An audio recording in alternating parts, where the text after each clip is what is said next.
I have to say how deeply disappointed we are that we're not able to go forward with the kind of budget markup that a markup justifies, that we'll not be able to offer amendments, that we'll not be able to offer countervailing a new budget, a different approach, and they actually be able to get down to numbers. While I'm glad that we're meeting to consider a budget resolution put forward by the chairman, I'm also puzzled by today's exercise.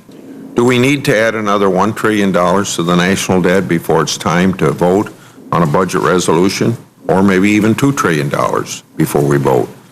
If now is not the time to lead, propose bold solutions, and take action, when is? We're spending more today than ever before, and we're seeing trillion-dollar-a-year increases in the debt with no end in sight. We cannot keep talking about the problems, promising solutions, and then shying away from the substantive discussions and votes.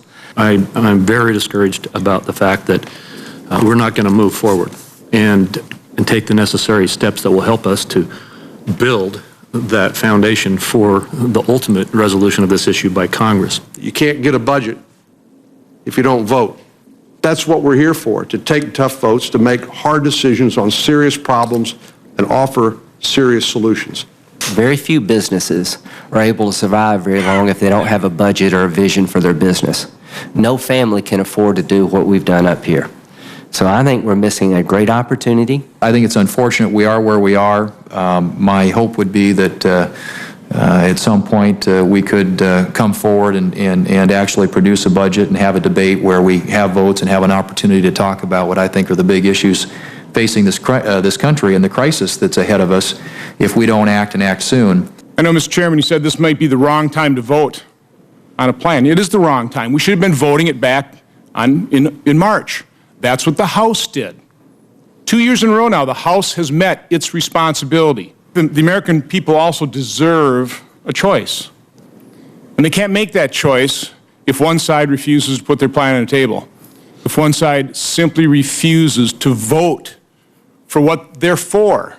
Senate Budget Committee should provide some fiscal direction here with a blueprint, and we should do it now because it is such a critical time. Let us have the debate here in committee. Let us see if we can find 12 votes, take it to the floor, and challenge the Senate to stop abdicating its responsibility.